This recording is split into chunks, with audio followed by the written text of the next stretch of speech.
The Indiana Fever has signed a new player. The Indiana Fever made the obvious and common sense move in adding Odyssey Sims on a hardship contract. The Indiana Fever finally did it, man. They finally announced that they got Odyssey Sims. Odyssey Sims, look, she's the best available player. Her being signed on a hardship is extremely concerning. The Indiana Fever just made a surprising move.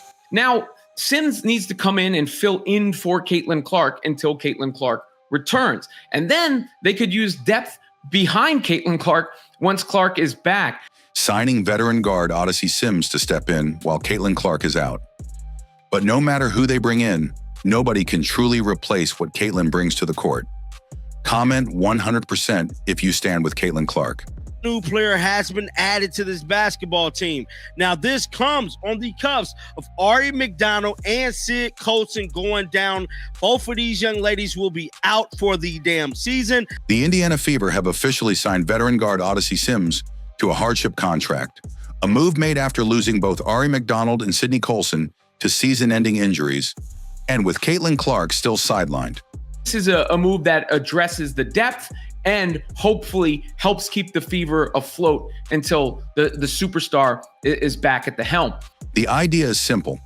Bring in a player who can hold things together until Caitlin returns. Sims is no rookie to the league.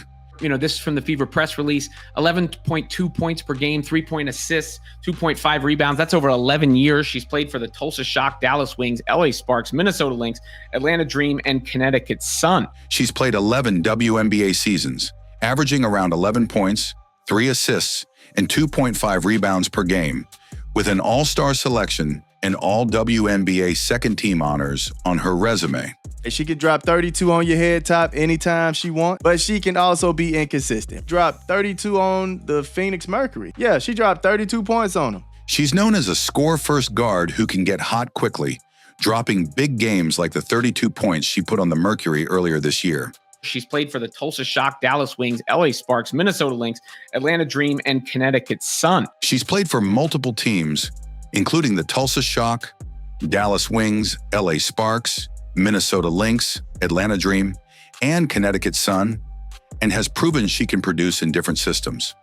They still are in playoff contention and still have the ability to hoist a championship trophy at the end of the year. This signing is about survival and depth. The Fever needed another ball handler and someone who can create their own shot, especially with the schedule still giving them a chance to stay in playoff contention. Natasha Howard put out a post today praising the Fever for their fight, and at the end said, "See you soon, Cece."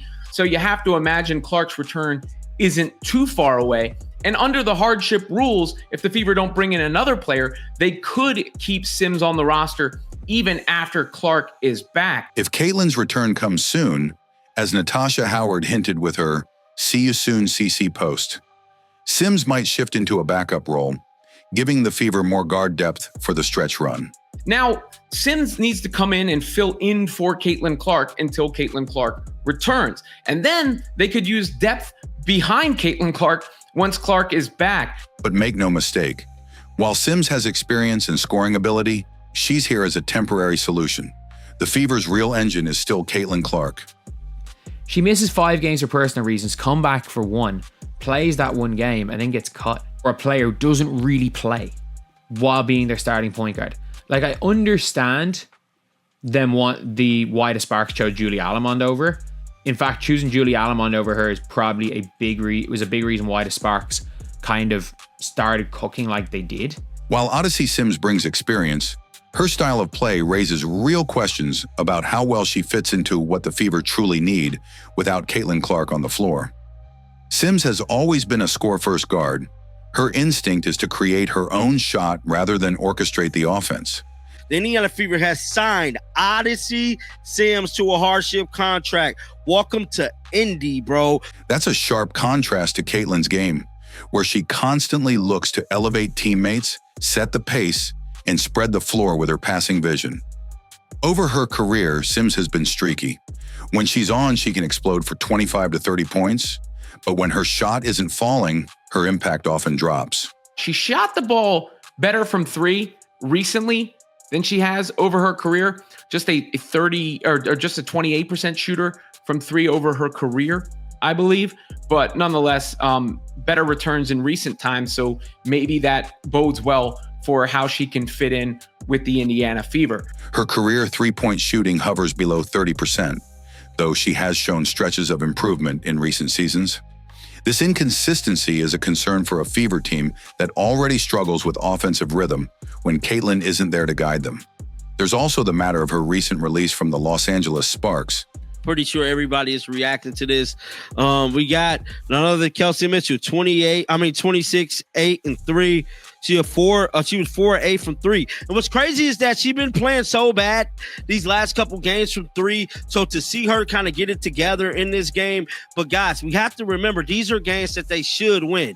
She was their starting point guard earlier this year, but after missing 5 games for personal reasons, she returned for just 1 game before being cut. The Sparks replaced her with a player who barely gets minutes, something that raised eyebrows around the league. Even though she still has the talent, the move left questions about fit, role, and whether her game aligns with a team-first system. The Fever's challenge without Caitlin has been finding someone who can both handle the ball under pressure and create high-quality looks for others. The Indiana Fever has signed guard Odyssey Sims to a hardship contract. The team announced this today. The Fever qualify for the hardship roster due to injuries to Sydney Colson and Ari McDonald. Sims can help handle defensive pressure and bring scoring bursts, but she isn't the same type of floor general. Against bigger, more physical opponents, this could create mismatches and force the Fever into tough half-court possessions. In short, while this signing adds depth and veteran experience, it doesn't solve the core problem that Caitlin's absence leaves behind: the lack of a true playmaker who can control the game's flow and make everyone around her better. For Odyssey Sims, she's going to be the best starting point guard of these, but she scored first. Like, that's something that fans really need to understand, is that Odyssey Sims is score first. Without Caitlin Clark, the Fever's offense has been forced to adapt. And while Odyssey Sims brings a wealth of WNBA experience, her game is built on a completely different foundation than what Caitlin provides. Sims has built her career as a scoring guard first and foremost. She thrives when she has the ball in her hands to attack the basket, pull up from mid-range, or create space for her own shot. All right, she can drop 32 on your head top anytime she wants. But she can also be inconsistent, right? She just dropped, 30? I think she dropped 32 on the Phoenix Mercury. In the right moment, she can be electrifying, like the 32-point outburst she had against the Mercury earlier this year, or her hot shooting stretches with Dallas where she hit over 50% from both the field and beyond the arc. When she's rolling, she can single-handedly swing a game. Like, that's something that fans really need to understand, is that Odyssey Sims is score first. For her career, she has had, she averaged 5 assists per game last year. She's had some seasons in her career where she's averaged 2.9 assists per game. But the downside is that this style of play doesn't always mesh with what the Fever need most right now.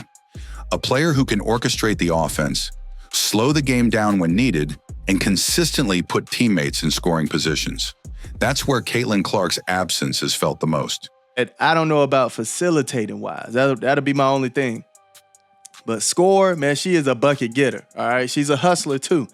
Caitlin's passing vision is elite. She constantly finds players in stride, reads defenses before they react, and turns missed opportunities into points. Sims, while capable of passing, doesn't naturally run an offense in that same way. Her assist numbers have fluctuated throughout her career, with several seasons averaging under 4 per game. You're hoping that version of Odyssey Sims with 53-50 splits over a 10-game period. That's about what she's going to be playing for us. Showing she's more comfortable as a secondary facilitator than the primary floor general. There's also the factor of consistency. Sims' career three-point percentage sits below 30%, though she's had periods where she shot better in recent years. This inconsistency from deep can make her easier to defend in playoff-style basketball, where defenses tighten up and force players into their weaker spots. Caitlin's shooting, on the other hand, forces defenses to extend and open the floor for everyone. Hopefully, she could come in and shoot better than Ari. Hopefully. Ari was supplying some great defense. I don't know if she's as good on the defensive end as Ari. Something the Fever are missing in her absence. Her recent stint with the Los Angeles Sparks also raises questions. Sims was their starting point guard, logging significant minutes early in the season. But after missing 5 games for personal reasons, She was their starting point guard. It's not like she was there coming off the bench. They cut her for Julie Van Loo, who barely plays. She just missed 5 games for personal reasons out of nowhere. Out of nowhere, she's just missed 5 games for personal reasons. Then she comes back and immediately is waived. she returned for just 1 game before being waived. The fact that LA replaced her with a player who rarely sees the floor puzzled many observers. And while the exact reasons may be internal, it hints at possible fit or chemistry concerns. And then there's the size issue. We get a little bit more height at the guard now, because Ari was 5'6". Now we have another 5'8" player. It's not that much of a difference, but it's a little more height. At 5 feet 8 inches, Sims isn't undersized for a guard, but she's not a big defensive presence either. Without Caitlin's court vision and ability to push the pace, the Fever risk becoming a half-court team that can be overpowered by taller, more physical backcourts. Against teams like the Lynx or Liberty, where defensive pressure is relentless, that could create problems in ball movement and shot creation. It's a point guard. She's going to make the team better. And look, I wouldn't be surprised to see Ari McDonald come in with a couple of 15, 20-point games. She's the best available of all the players in terms of going to be the best when Caitlin Clark's not there. I don't know how good she's going to be when Caitlin Clark's there, by the way. Ultimately, while Odyssey Sims can give the Fever scoring bursts and help handle defensive pressure, her presence doesn't fix the main gap Caitlin's absence leaves: the leadership and orchestration that turn a group of good players into a cohesive, dangerous offense. This is why, despite the excitement over adding a veteran, the Fever's real success still hinges on when Caitlin returns to reclaim her role as the team's heartbeat. About a lot of things with players that people want to put people against each other or hype up a player because of where they're from or other factors that have nothing to do with basketball. I couldn't give a damn about any of that. At the end of the day, signing Odyssey Sims might keep the Fever competitive for now, but everyone knows she's not the answer to replacing Caitlin Clark. The Fever's playoff push, their offensive identity, and their championship hopes all run through Caitlin. The good news? Signs point to her return being close, and when she's back, everything changes. The ball moves faster, teammates get better looks, and the energy in the arena skyrockets. Until then, this team just has to hold the line and stay in the fight. Because once Caitlin Clark steps back on that court, the real Fever basketball returns,